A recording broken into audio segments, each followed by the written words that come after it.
أعوذ بالله من الشيطان الرجيم. بسم الله الرحمن الرحيم. الحمد لله رب العالمين.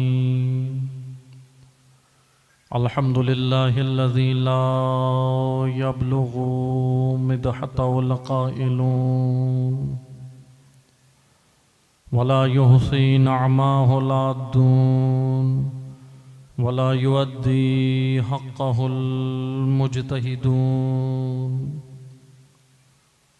الصلاة والسلام على أشرف الأنبياء والمرسلين وخاتم النبيين سيدنا ومولانا أبي القاسم محمد اللهم صل على محمد وعلى آله الطيبين الطاهرين المعصومين المظلومين. أما بعد، قال الله تبارك وتعالى في كتابه المجيد وفرقانه الحميد.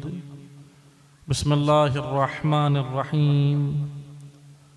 إنما يريد الله ليذهب عنكم الرجس أهل البيت ويطهركم تطهيرا. اللهم صل على محمد. أما بعد، قال الله تبارك وتعالى في كتابه المجيد وفرقانه الحميد. بسم الله الرحمن الرحيم. هو الذي أرسل رسوله بالهدى ودين الحق ليظهره على الدين كله ولو كره المشركون. درود پڑھیے محمد و آل محمد پر. اللهم صل على محمد و محمد. بارگاہ الہی میں شکر گزار ہیں کہ خداوند متعال نے ہم سب کو ذکر نبی و آل نبی میں آنے کی، ذکر نبی و آل نبی کا اہتمام کرنے کی، اور ذکر نبی و آل نبی آ کر پڑھنے کی، اس ذکر کو کرنے کی خداوند متعال نے ہم سب کو یہ سعادت، یہ توفیق عطا فرمائی. ہم سب اس توفیق الہی پر بارگاہ الہی میں شکر گزار ہیں اور دعا گو بھی ہیں کہ اللہ تعالیٰ اس اہم ترین خمسہ جو وقت کے امام کی معرفت کے عنوان سے منعقد کیا جا رہا ہے، دعا گو اللہ تعالیٰ بانیان کی توفیقات خیر میں اضافہ فرمائے اور شرکائے محافل، شرکائے مجلس اور بانیان مجلس اور ہم سب کو حقیقتاً امام زمان کا حقیقی ناصر اور سپاہی بننے کی توفیق عطا فرمائے. خمسہ معرفت امام زمانہ ہے اور انشاءاللہ آج اس سلسلے کی پہلی نشست ہے، پہلی مجلس ہے، پہلی یہ نشست ہے، اور میں کوشش کروں گا کہ ان 4-5 روز کے اندر جو خمسہ ہے، 5 روز کے اندر آپ کی خدمت میں زیادہ سے زیادہ قرآن و اہل بیت کے فرامین کی روشنی میں امامت کے موضوع پر اور امامت میں مہدویت کے عنوان سے گفتگو کی جا سکے. خداوند متعال نے، میں پہلے وضاحت کرتا چلوں کہ دیکھیں اس میں چند چیزیں میں آپ کی خدمت میں اللہ تعالیٰ کی توفیق سے چند چیزیں بیان کروں گا میں ان ایام کے اندر، کہ جس میں آغاز ہم کریں گے امام کی معرفت سے، امامت کی معرفت سے، کہ امام اور امامت، خداوند متعال نے یہ جو منصب امام یا امامت کا منصب جو عطا کیا وہ کیوں اور کس لیے ہے، امامت کی ضرورت کیوں ہے معاشرے کو، اور یہ سوال اٹھنا چاہیے اور ہمارے قلوب کے اندر اتنی وسعت قلبی ہونی چاہیے، ہمارے اندر اتنی وسعت قلبی ہونی چاہیے کہ ہم سوالوں کو قبول کریں اور سوالوں کا جواب دیں. کیوں نبوت کے بعد امامت کی ضرورت پڑ رہی ہے؟ یہ کون سا سلسلہ امامت ہے؟ اور امام کا اللہ کی جانب سے منسوب ہونا، اس کی کیا لاجک اور حکمت ہے؟ اور جیسا کہ میں آج حالات کے تناظر میں بھی انشاءاللہ ان چند روز کے اندر کوشش کروں گا کہ آپ کی خدمت میں مہدویت عالمی نظام حکومت الہی، اس عنوان کو کھولا جا سکے کہ مہدویت ایک عالمی نظام زندگی ہے بشر کے لیے، لیکن ایک ایسا نظام ہے جو خداوند متعال نے بنایا ہے، جو اللہ نے بنایا ہے، بشر نے نہیں بنایا، خالق نے بنایا۔ اور اسی کے ضمن میں آپ کی خدمت میں بیان کروں گا انشاءاللہ کہ آج مہدویت کو کیا کیا چیلنجز درپیش ہیں۔ یہ آسان نہیں ہے۔ آج آپ دیکھ رہے ہیں زمانے کے اندر جو ہر جو مرج ہے، جتنے بھی معاملات ہیں اور جتنی بھی علامتیں ہیں، یمن کی سرزمین ہے، مشرق وسطی کی سرزمین ہے، مڈل ایسٹ ہے سارا۔ میں روایات انشاءاللہ آپ کی خدمت میں پیش کروں گا کہ یہ مڈل ایسٹ کے اندر کیا کیا علامتیں ظہور کی پوری ہو گئی ہیں اور کیا کیا ہونے والی ہیں۔ لیکن ایک چیز یاد رکھیے گا، میں پہلے ہی دن آپ کی خدمت میں یہ نقطہ دے کر آگے بڑھوں گا اور انشاءاللہ وضاحت کروں گا کہ دیکھیں ظہور حضرت حجت عجل اللہ فرجہ شریف، اللہم صلی علی محمد وآل محمد، ظہور علامتوں پہ ڈیپینڈ نہیں کرتا، یہ اپنے ذہن میں رکھیں، توجہ سنیے گا۔ علامتیں پوری ہو گئیں اور ہو سکتا ہے آنے والے دنوں میں، آنے والے سالوں میں بہت ساری ہو جائیں، لیکن عین ممکن ہے پھر بھی ظہور نہ ہو۔ اس لیے یہاں ہمیں اپنے ایمان اور عقیدے کو مضبوط رکھنا، نا امید نہیں ہونا۔ جیسے کہ نا امیدیاں ڈالی جا رہی ہیں نا آج معاشرے میں کہ بھائی پتہ نہیں 12واں ہے بھی یا نہیں ہے، ہو رہی ہیں ایسی باتیں ڈالی جا رہی ہیں۔ یقیناً آپ یہاں بیٹھے ہیں تو شاید یہاں پر اس ماحول میں آپ پاکستان یا اسلامک کنٹریز کے اندر آپ اس کو اتنا محسوس نہیں کر سکتے، لیکن جب ہم یورپ جاتے ہیں یا افریقہ کے ممالک میں جاتے ہیں، وہاں پہ شیعہ بچوں کے ذہنوں میں، جوانوں کے، ینگسٹر کے ذہنوں میں یہ تشویش ڈال دی گئی ہے کہ 12واں ہے بھی یا نہیں۔ یہ ایک بڑی سازش ہے، بڑی پلاننگ ہے۔ یعنی یہاں پر ہمیں سب سے پہلے ذہن محترم ایمان اور عقیدے کو اپنے اتنا مضبوط رکھنا ہے اور امید یہ رکھنی ہے اللہ سے کہ خدا نے 12واں رکھا ہوا ہے۔ بقیت اللہ خیر لکم ان کنتم مؤمنین، مومنین کے لیے اللہ کا بقیہ سب سے بہترین وہی ہے، نجات وہی ہے۔ اس لیے یہاں جو بہت سارے چیلنجز ہیں اس کو سمجھنے کے لیے چیلنجز تک ہم بعد میں آئیں گے، لیکن پہلے ہم یہ سمجھیں کہ مہدویت ہے کیا، امامت ہے کیا۔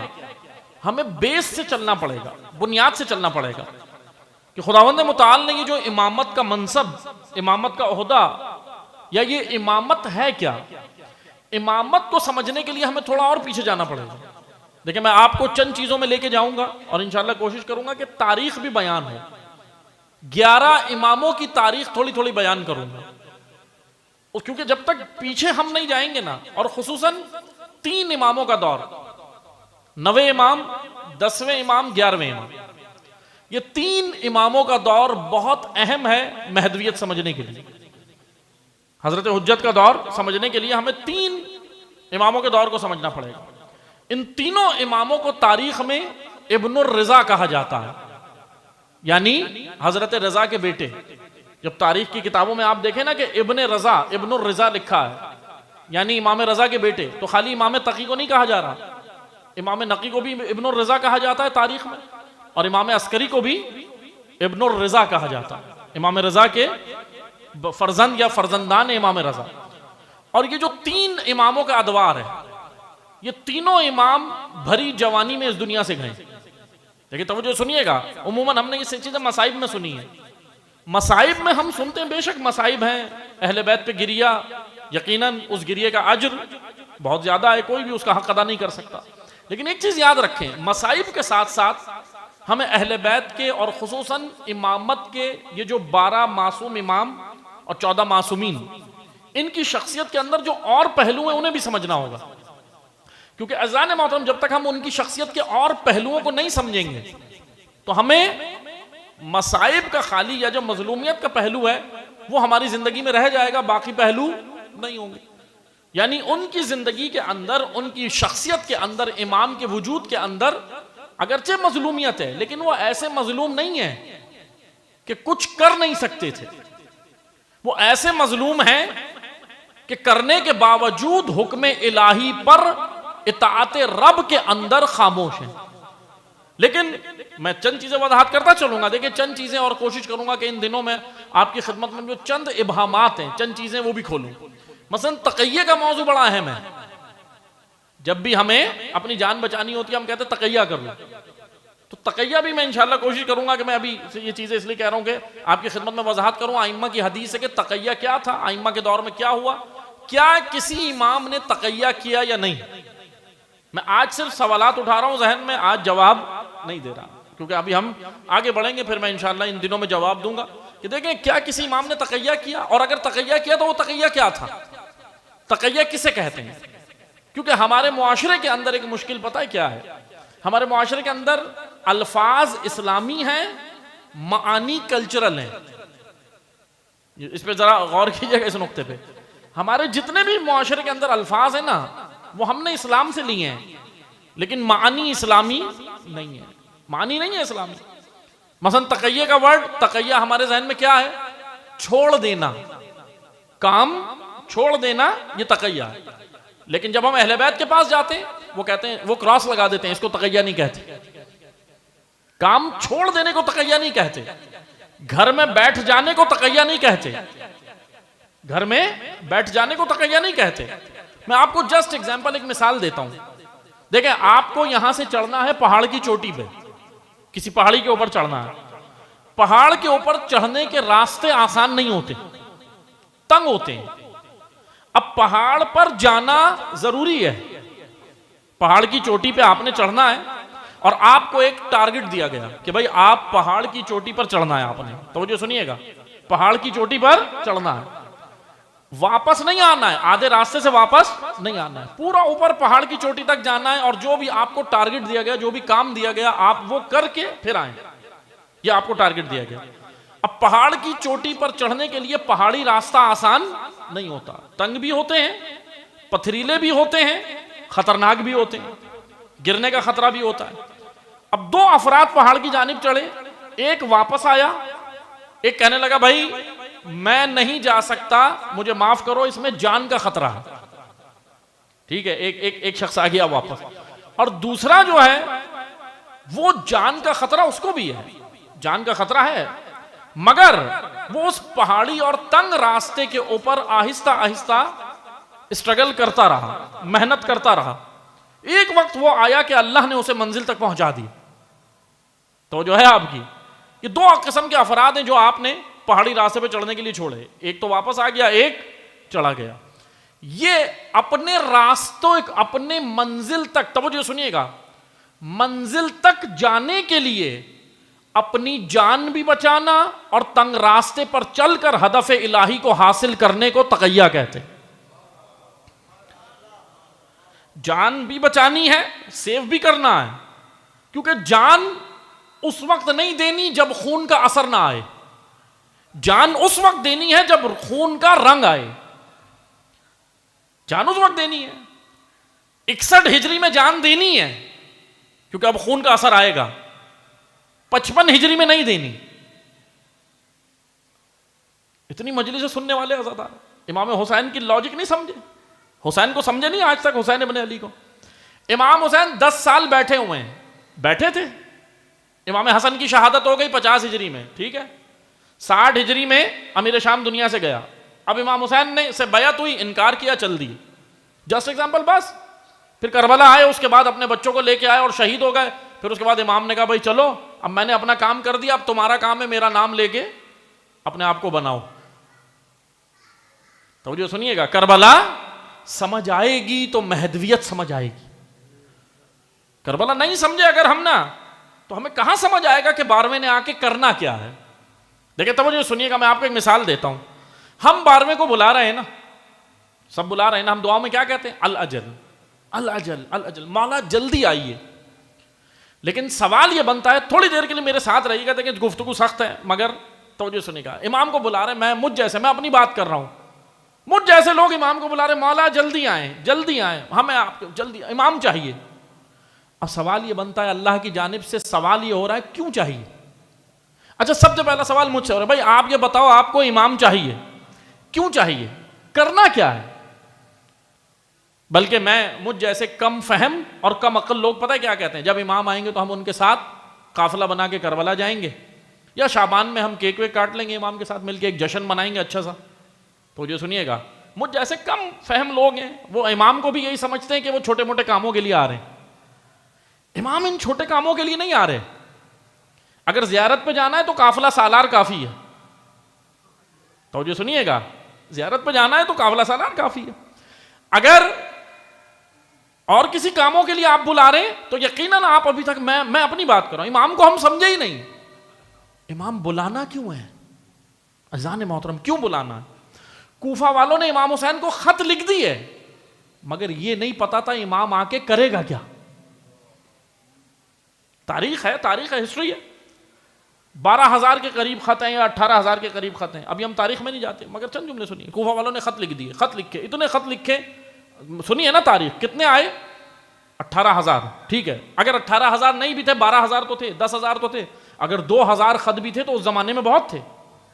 اس وقت نہ ای میل کا زمانہ تھا، نہ واٹس ایپ کے اوپر میسج جا سکتا تھا، نہ واٹس ایپ تھا، نہ ای میل تھا، نہ کچھ تھا. اس وقت امام حسین کو 12,000 خط لکھنا آسان نہیں تھا. جانوروں کے چمڑوں پہ لکھے جاتے تھے، کھالوں پہ، پھر اس کو لے کے جانا اور وہاں پہنچانا. مطلب نہ کاغذ تھا نہ قلم تھا، نہ اس طرح آسان چیزیں نہیں تھی.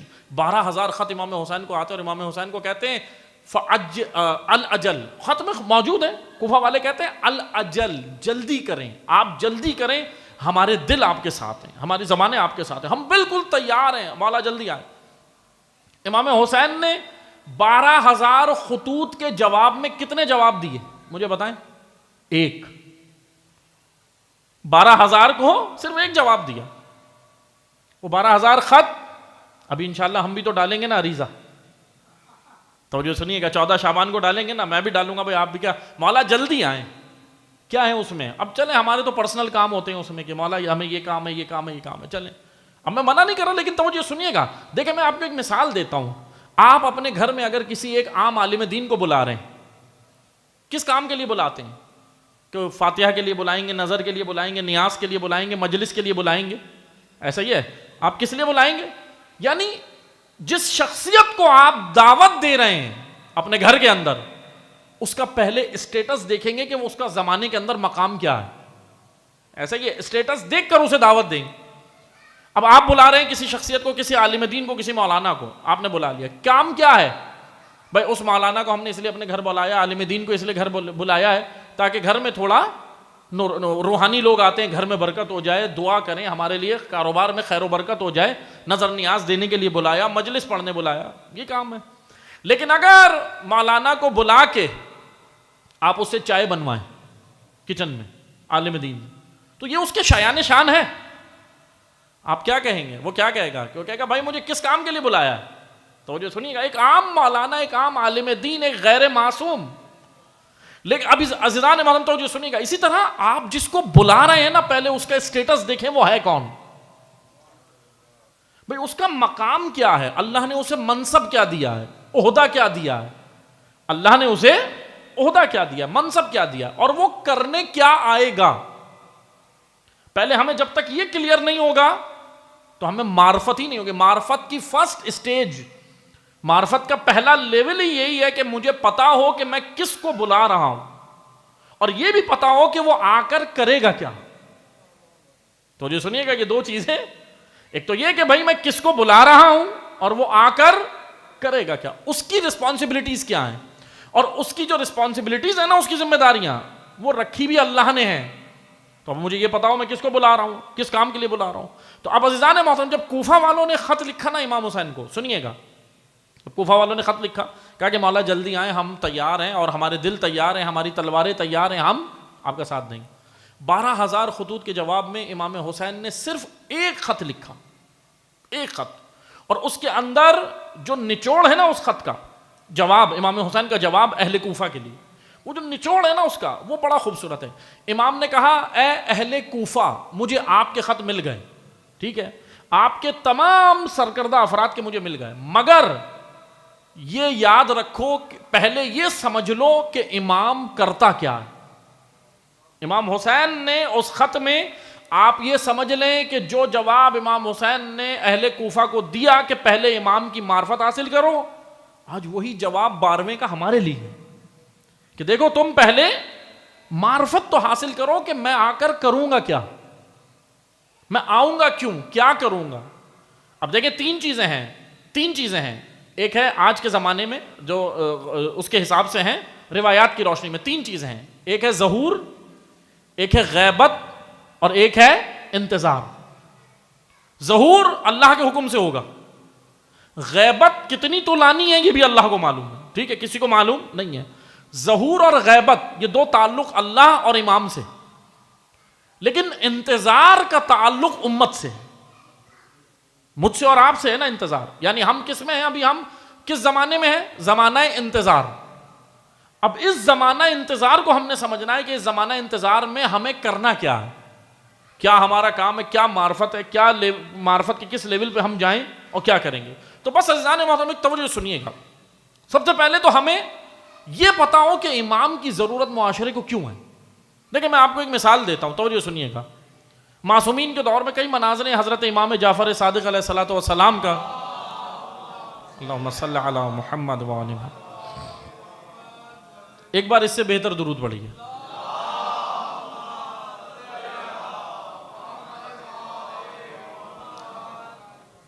امام کے ایک شاگرد ہیں ہشام ابن حکم، نام سب نے سنا ہے، دو شاگرد ہیں چھٹے امام کے، ایک ہشام ابن سالم ہے اور ایک ہشام ابن حکم۔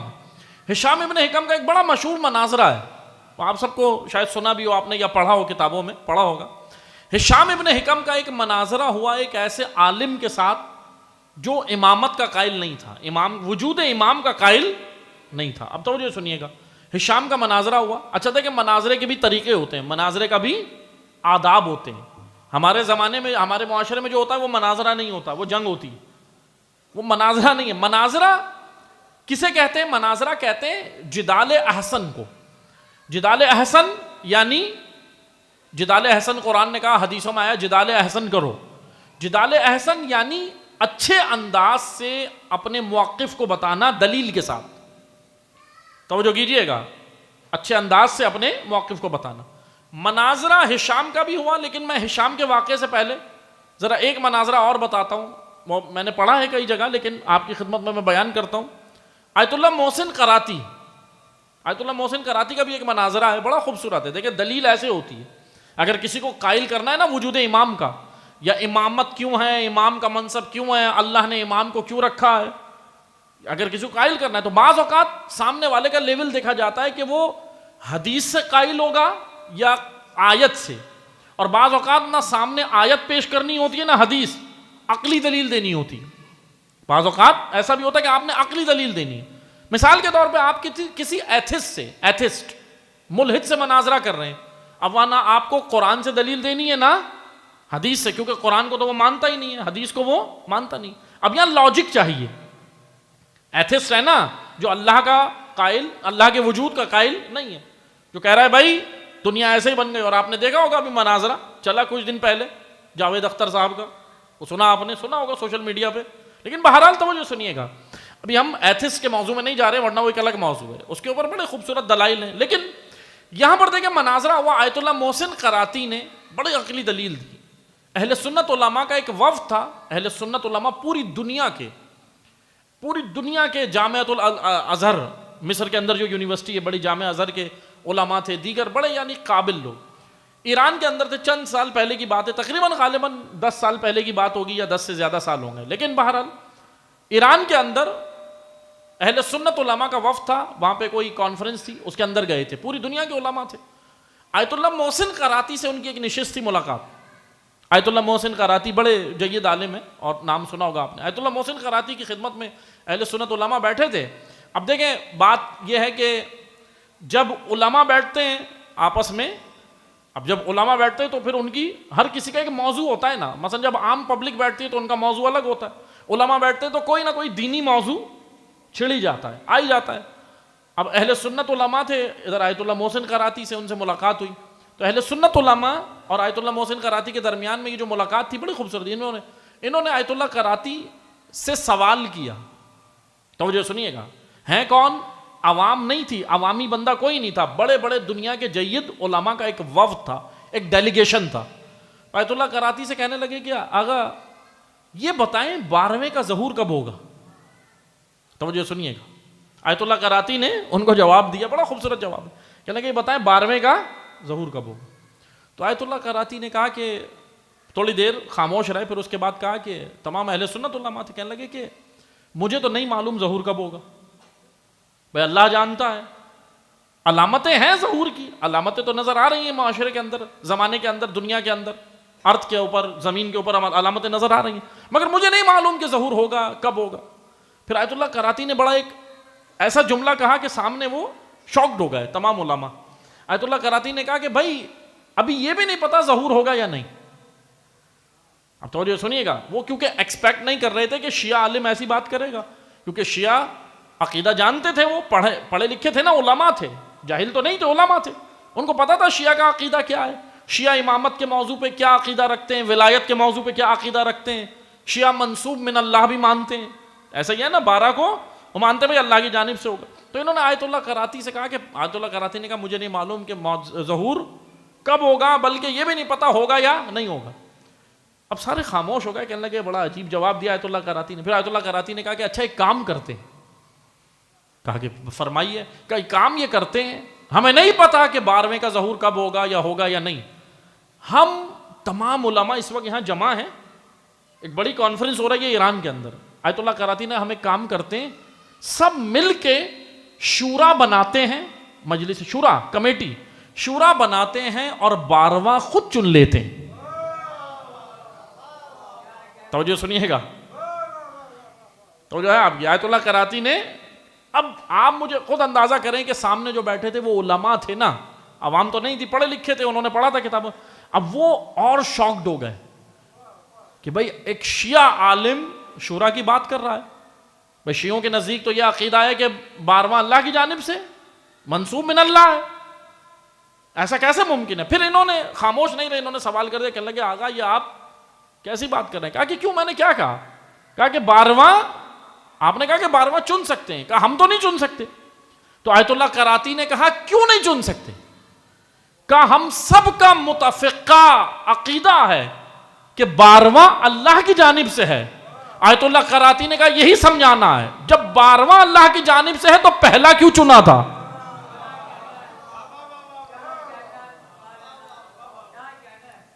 وہ نہیں تھا اللہ کی جانب سے، 12واں اللہ کی جانب سے ہے، باقی پیچھے 11 وہ کس کی جانب سے تھے؟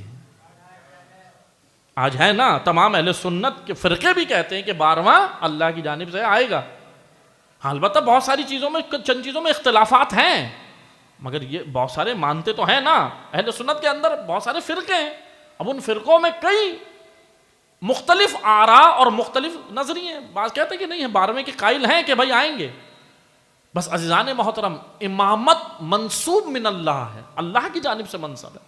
آیت اللہ قراتی نے دیکھے مناظرہ 2 جملوں میں سمجھا دی کہ مناظرہ یہ ہوتا ہے، اس طریقے سے ہوتا ہے، یعنی عقلی دلیل کے ذریعے.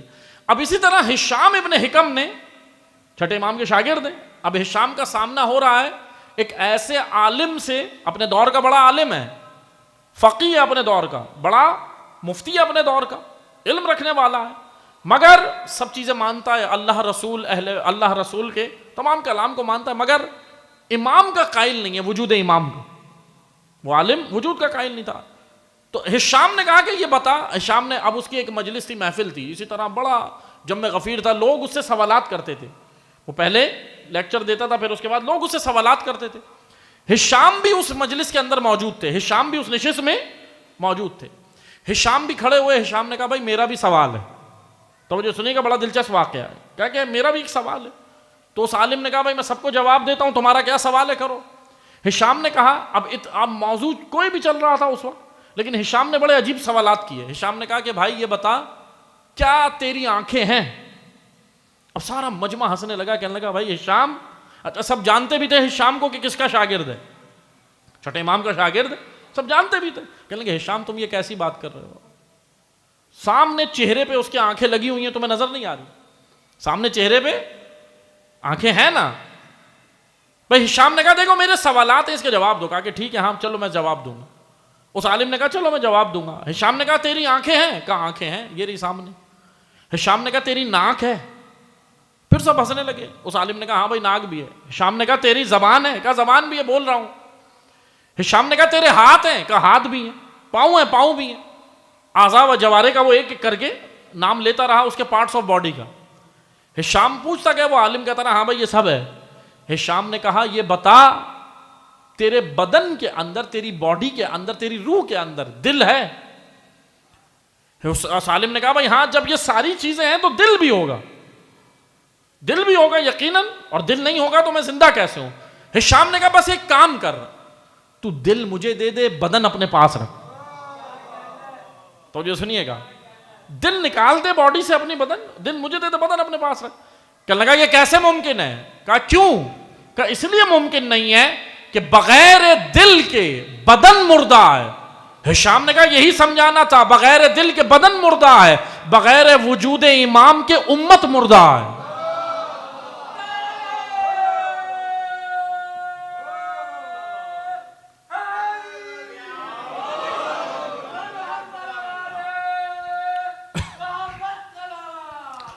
اللہم صلی علی محمد و علی محمد. وجود امام کے بغیر، امام کا وجود، امام کا وجود.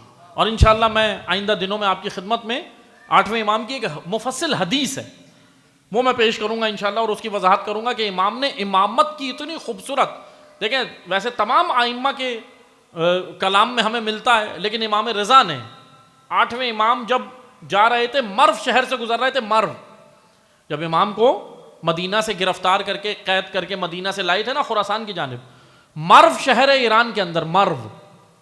مرو شہر سے جب گزر ہوا نا امام کا، اور ایک نیشا پور بھی ہے، نیشا پور تو آپ سب گئے ہیں، نیشا پور میں دیکھا امام کا معجزہ. امام نے، اب ذرا توجہ سنیے گا، نیشا پور میں کیا معجزہ ہے امام کا؟ پانی کا چشمہ. نیشا پور والے آئے امام کی خدمت میں، کہنے لگے مولا ہم پانی کی ضرورت ہے فرزند رسول. امام نے وہاں معجزہ دکھایا. اچھا مرو شہر والے جب مرو سے گزرے نا امام، تو وہاں لوگوں نے کچھ مادی چیزیں نہیں مانگی. توجہ سنیے گا، اب یہی تو لیول ہے انسان کا کہ انسان وقت کے امام سے مانگتا کیا ہے، یہ دیکھنا ہے کہ لیول کیا ہے. مرو والوں کا لیول ذرا کچھ اور تھا، نیشا پور والوں کا اس وقت اس زمانے میں نیشا پور والوں کا لیول کچھ اور تھا، مرو والوں کا اور تھا. نیشا پور سے امام گزرے تو امام نے پوچھا مسئلہ کیا ہے. جیسے مثال کے طور پہ اگر کراچی سے امام کا گزر ہو جائے آج، فرض کریں، اگر میں جسٹ ایگزامپل مثال دے رہا ہوں، اگر کراچی سے گزر ہو جائے تو ہمارا کیا ہے مسئلہ سب سے بڑا؟ پانی، بجلی، گیس، سڑکیں ہیں نا، سارے مسائل ہی مسائل. تو نیشا پور والوں کے ساتھ بیچاروں کے ساتھ مسئلہ تھا. انہوں نے کہا مولا پانی نہیں ہے، زرخیز زمین ہے مگر پانی کی تنگی ہے. اب توجہ سنیے گا، یہ مسائل مرو والوں کے ساتھ بھی تھے، لیکن مرو والوں نے کچھ اور مانگا. ہر قوم کا اپنا ذوق ہوتا ہے. اچھا اب ایک چیز یاد رکھیے گا کہ جتنی بھی مادی ضروریات ہیں، مادی چیزیں، میں اس سے انکار نہیں کر رہا، یہ تمام انسان کی زندگی کے لیے ضروری ہیں. بلکہ ایک چیز یاد رکھیں، نہج البلاغہ میں ایک مقام پہ مولا فرماتے ہیں فقیری کفر ہے. فقیری کفر ہے. فقیر نہیں رہو، اپنے پاؤں پہ کھڑے ہو، خوددار بنو، بزنس کرو، کاروبار کرو اللہ کی حدود میں. اب ایسے نہیں کہ امام مولا علی نے کہا فقیری کفر ہے تو پھر جیسے بھی جا کے کرے، نہیں، بلکہ اب تاجروں کی بات آ گئی ہے تو سنیں مولا کا رویہ سنیں. دیکھیں جب تک میں نے کہا نا، جب تک وہ 11 ہمیں سمجھ نہیں آئیں گے نا تو 12واں نہیں آئے گا سمجھ. پہلے 11 کو دیکھنا ہے نا. مولا علی جب حاکم تھے نا، حاکم 4 سال حکومت کی نا مولا نے، امیر المومنین نے.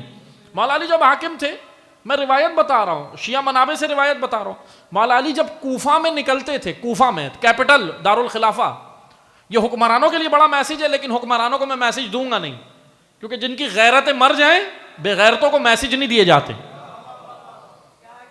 یاد رکھ، حقیقت ہے یہ. کس کو میسیج دینے چلے؟ آج دیکھیں ہمارے بہت سارے علماء ممبر سے اس کو میسیج دے رہے ہیں، اس کو دے رہے ہیں، اس کو ان کو کچھ بھی نہیں ہوگا. غیرت ہی نہیں ہے. جب غیرت مر جائے، بے حس ہو جائیں، تو آپ کچھ بھی میسیج کیا کچھ بھی کر لیں، یہ کچھ ٹس سے مس نہیں ہوں گے. اس لیے میسیج ہے عوام کے لیے، میسیج ہے عوام کے لیے، کیونکہ عوام میں غیرت باقی ہے. عوام میں غیرت باقی ہے. اور ایک چیز یاد رکھیں, غیرت اگر کسی قوم سے نکل جائے نا پھر کچھ نہیں بچتا, کچھ نہیں بچتا.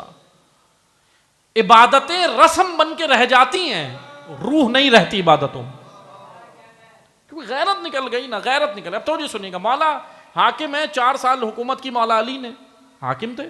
اور جیسے ہی کوفہ کے بازار میں جب نکلتے تھے, کب؟ جب مولا خود حاکم تھے. تو مولا علی کا ایک طریقہ کار یہ تھا, کوفہ کے چوک پہ جا کے, جہاں کاروباری پورا علاقہ تھا, دکانیں تھیں, کوفہ کے چوک پہ جا کے مولا علی کھڑے ہوتے تھے اور تاجروں سے خطاب کرتے تھے. دکانیں کھلنے سے پہلے تاجروں سے حاکم وقت خطاب کرتا تھا. مولا علی کا, میں جو مولا علی کی حکومت ہے نا, دیکھیں مولا علی کی حکومت سمجھیں گے نا تو 12ویں کی سمجھ آئے گی. 12واں آ کے کرے گا کیا؟ میں یہ سمجھانا چاہ رہا ہوں نا. معرفت کیا ہے؟ موضوع پیچھے لکھا ہوا, معرفت کے لیے ہمیں امام کی شخصیت کو سمجھ. مولا علی کی حکومت ہمیں سمجھ آئے گی نا. وہ 4 سالہ جس کو فتنے اتنے برپا کیے کہ چلنے نہیں دیا حکومت کو. عدل علی ان لوگوں کو ہضم نہیں ہوا. عدل امیر المومنین کیا کرتے تھے؟ چوک پہ کھڑے ہوتے تھے اور سارے تاجر جتنے بھی دکاندار ہوتے تھے پہلے ان سے خطاب کرتے تھے. اور راوی پتہ ہے کیا لکھتا ہے؟ راوی کہتا ہے کہ علی کے کاندھے پہ ہنٹر بھی ہوتا تھا. لیکن 2 طریقے ہیں, اللہ نے دونوں اختیار امام کو دیا ہے. پہلے لیکچر دینا ہے, درس, دوسرا ڈنڈا بھی ہے. اسی ڈنڈے کا نام ولایت ہے. ولایت کیا ہے؟ وہ ڈنڈا ہے. ڈنڈا کون سا ڈنڈا؟ یعنی حکومت, اقتدار. لیکن ہر اقتدار ولایت نہیں ہے. الہی منصب, الہی اقتدار, اقدار اور یومن ویلیوز کی پاسداری کے ساتھ اقتدار. انسانیت کو پائمال کر کے اقتدار کی کرسی پہ پہنچنا بنو امیہ کا اقتدار ہے. انسانیت کو اپ گریڈ کر کے اللہ تک لے جانا علی ابن ابی طالب کا اقتدار ہے. یہ 2 اقتدار ہیں, 2 اقتدار ہیں, 2 حکومتیں ہیں. آج زمانے کو ضرورت ہے علی کے اقتدار کی, علی کے بیٹے کے اقتدار کی ضرورت ہے. اور یہ جب تک نہیں آئے گا علی کا بیٹا, مسئلے حل نہیں ہوں گے. اور اس کو لانے کے لیے ہمیں زمانہ انتظار میں یہ فیصلہ کرنا ہوگا کہ ہم کس اقتدار کی صف میں کھڑے ہیں. اس اقتدار کی صف میں کھڑے ہیں جو 12واں آ کے قائم کرے گا, یا وہ جو آج بنو امیہ کے پیروکاروں کا اقتدار ہے. یہ ہمیں فیصلہ کرنا ہوگا. دیکھیں چھانٹی ہو رہی ہے, زمانہ انتظار چھانٹی ہے. چھانٹی چھلنا لگ جاتا ہے نا, چھلنا. زمانہ انتظار چھانٹی ہے. اور روایات کہہ رہی ہیں کہ 12ویں کے ساتھ شجرے نہیں چلیں گے, کردار چلے گا. میں کہوں بھائی میں مولا, میں کھڑا ہوں گا, مولا آئیں گے, میں بولوں گا مولا نجیب الطرفین ہوں, ادھر سے بھی سید ہوں, ادھر سے بھی. اذان محترم مشکل ہو جائے گی. روایات کہہ رہی ہیں, ہم نہیں کہہ رہے. معصوم کہہ رہے ہیں, معصوم کہہ رہے ہیں مشکل میں پڑ جاؤ گے. تم کس پہ چل رہے تھے؟ 12واں آگے کہے گا کس پر تھے؟ میں کہوں گا مولا دین پر تھا. امام کہیں گے دین کو تمہیں چھو کے نہیں گزرا. قرآن کی آیت ہے نا, قرآن کیا کہہ رہا ہے اللہ؟ اسلام تو ابھی تمہیں چھو کے بھی نہیں گزرا. صحابہ کہتے تھے یا رسول اللہ ہم اسلام پر ہیں. آیت نازل ہوئی تمہیں تو اسلام ابھی چھو کے بھی نہیں گزرا. ایسے ہی 12ویں کا دور ہے. وہ 313 اپنے سارے انشاءاللہ بیان کروں گا, لیکن توجہ سنیں مولا علی کا کیا تھا رویہ. کوفہ کے بازار میں کھڑے ہیں اور کاندھے کے اوپر ہنٹر ہے. پہلے خطاب کرتے ہیں اور پھر کیا کہتے ہیں؟ یا اہل التجار. سنیں مولا علی کا خطاب تاجروں سے. امام نے کہا بس میں یہی گفتگو سمیٹ رہا ہوں, باقی انشاءاللہ میں کل آپ کی خدمت میں اور انشاءاللہ مزید اس موضوع کو آگے بڑھائیں گے. امام نے کہا یا اہل التجار, اے تاجروں سنو, اللہ نے جہنم کا سب سے پست طبقہ بنایا ہے جس میں 2 لوگ ہوں گے. سب سے پست طبقہ جہنم میں پتہ ہے کیا ہے؟ اس کا نام کیا ہے؟ اس کا نام ہے سجین. اسفل سافلین, اس سے بھی نیچے ہے سجین. اور جنت میں سب سے اعلیٰ درجہ اعلیٰ علیین. اچھا میں اس پہ مجھے اگر میں کل بھول جاؤں تو آپ لوگوں نے یاد دلانا ہے. اگر میں 4-5 دن ہے, اعلیٰ علیین پہ میں ایک حدیث سناؤں گا کہ اعلیٰ علیین میں کون لوگ ہوں گے. حضور کی حدیث. اعلیٰ علیین جنت میں سب سے اعلیٰ مقام, اور جہنم میں سب سے نیچے اسفل سافلین, اور اسفل سافلین سے نیچے امیر المومنین فرماتے ہیں سجین, سب سے گھٹیا نیچے. مولا سے پوچھا مولا سجین میں کون ہوں گے؟ اب سنیے گا مولا علی کی زبان سے, مولا سجین سب سے نیچے جہنم میں، اور سب سے خطرناک طبقہ ہوگا وہ. وہاں کون ہوں گے؟ مولا نے کہا ایک وہ تاجر ہوگا جو بغیر فقہ کی تعلیم حاصل کیے تجارت کرتا. اللہ اکبر. بغیر فقہ حلال و حرام نہیں جانتا اور تجارت کرتا. معذرت کے ساتھ سب سے زیادہ ہم ہی نہ ہو پاکستانی. انگریز پھر بھی ہو سکتا ہے بچ جائیں. کیوں بچ جائیں؟ ان سے سوال ہوگا توحید پہ. اخلاقیات تو ان سے زیادہ ہیں، اخلاقیات تو ہم سے زیادہ ہیں، مورالٹی ان میں زیادہ ہے. یورپ میں مورالٹی نہیں ہے ان میں. آپ دیکھیں جھوٹ نہیں کرتے، ایمانداری سے کام کر رہے ہیں. ہاں ان سے جو سوالات ہیں، ان کا جو حساب کتاب ہے وہ توحید اور رسالت کے اوپر، ان کو دینا جواب. لیکن توجہ سنیں، امام نے کہا کہ دو طبقے ہوں گے. اب دوسرا بھی سنیں، دوسرا کون ہے؟ امام نے کہا مولا علی کا سب سے نیچے وہ ہوگا جو بغیر فقہ کی تعلیم حاصل کیے تجارت کر رہا. اذان محترم. پھر امام نے کہا، اور مولا سے پوچھا مولا دوسرا کون ہے؟ کہا وہ جو یتیموں کا خیال نہیں رکھتے. امام نے یہ نہیں کہا یتیموں کا مال جو کھاتے ہیں، مال جو کھاتے ہیں وہ تو ہوں گے ہی ہوں گے، یتیموں کا خیال نہیں رکھتے. پڑوس میں یتیم ہے، رشتہ داروں میں یتیم ہے، ادھر ادھر یتیم ہے، مگر اس کو کوئی پرواہ نہیں ہے، اپنا مست ہے اپنی زندگی میں. عزیزان محترم سوالات ہے بس. عزیزان محترم امیر المومنین نے تجار سے خطاب کیا. امیر المومنین خطاب کرتے تھے. امام کیا قائم کرنے آئیں گے؟ آج کی گفتگو کا نچوڑ میں انشاءاللہ باقی کل بیان کروں گا، اسی موضوع کو آگے بڑھاؤں گا. عدل الہی، عدل کی حکومت. عدل کی وضاحت میں کل کروں گا. انصاف کو عدل نہیں کہتے. جوڈیشری ہم جس کو انصاف کہتے ہیں نا، انصاف عدل نہیں ہے. عدل اور چیز ہے، انصاف اور چیز ہے. انشاءاللہ کل وضاحت ہوگی اگر اللہ نے زندگی دی. بس توجہ سنیں. 12واں عزیزان محترم، 12ویں کی روایت کے اندر ہے، 12واں جب آئے گا تو کیا کرے گا؟ اللہ کے دین کو نافذ کرے گا. هو الذی ارسل رسولہ بالہدی ودین الحق لیظہرہ علی الدین کلہ ولو کرہ المشرکون. کیا فرمایا اللہ تعالیٰ نے کہ دین غالب آئے گا. غالب. جتنی پریشانیاں آج آپ کو نظر آ رہی ہیں، دنیا آج دیکھ لیں ہر جو مرض کا شکار ہے. دنیا بی بی سی رپورٹیں دے رہا ہے، کیپٹلزم فیل ہو گیا، امپیرلزم فیل ہو گیا، سوشلزم فیل ہو گیا، ڈیموکریسی فیل ہو گئی، ڈکٹیٹرشپ فیل ہو گئی. بی بی سی کی رپورٹس ہیں. بھئی آج دنیا منجی بشریت کی تلاش میں ہے. کون ہے جو نجات دے گا؟ اذان محترم آج آپ دیکھ لیں غربت بڑھتی جا رہی ہے، کم نہیں ہو رہی. آپ کیا سمجھ رہے ہیں زمانہ بڑھ رہا ہے؟ کیا ہو رہا ہے؟ میں آج رپورٹ دے رہا ہوں آپ کو، بی بی سی کی رپورٹ ہے، WHO کی رپورٹ جا کے صحت کے حوالے سے دیکھیں، آپ دیگر رپورٹس دیکھیں. آج خود یہ رپورٹس موجود ہیں، ویب سائٹس پہ موجود ہیں کہ دنیا میں غربت بڑھ رہی ہے، کم نہیں ہو رہی. کہ جتنے یورپ ہو، امریکہ ہو، دیگر لوگ ہیں جو دعوے دار ہیں کہ ہم انسانیت کے ہیومن رائٹس کے علمبردار ہیں، یہ ایک بھی ہیومن رائٹس کا علمبردار نہیں ہے. غربت کا خاتمہ کون کرے گا؟ آؤ جہاں تک یہ پیغام جائے سوشل میڈیا کے ذریعے، آپ کے زبانوں کے ذریعے، آپ کے قلوب کے ذریعے. بس میں یہاں آخری میسج دے کے کل انشاءاللہ بیان کروں گا. کون ہے، کون سا سسٹم ہے، کون سا نظام ہے؟ کیپٹلزم ایڈم اسمتھ نے بنایا، دنیا سے غربت کا خاتمہ نہیں ہوا. صحیح ہے. کارل مارکس نے سوشلزم بنایا، دنیا سے غربت کا خاتمہ نہیں ہوا. بی بی سی کہہ رہی ہے دنیا میں 80 کروڑ افراد دنیا میں بھوکے سوتے ہیں روزانہ.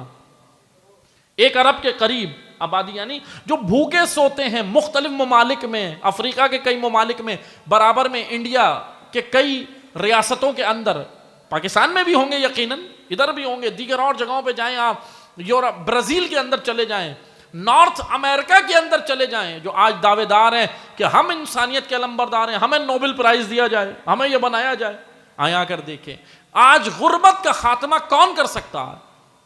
تمام شیعہ سنی اس بات پہ متفق ہوں، فرقہ واریت سے اپنے دماغوں کو ہٹائیں اور ایک جانب اسٹرگل کریں، ایک کی طرف اسٹرگل کریں. ایک ایسا نظام روایات کہہ رہی ہیں، روایات کہہ رہی ہیں کہ ایسا نظام کہ جب وہ قائم ہوگا زکوٰۃ دینے والے ہوں گے، لینے والے نہیں ہوں گے. ایک جملہ کہہ کے میں اختتام کروں. امام مہدی کی حکومت میں NGOs نہیں ہوں گی، فلاحی ادارے نہیں ہوں گے. اب کوئی آدھی بات نہ سن کے جائے کبھی بیچارے فلاحی ادارے والوں پہ شروع ہو جائے.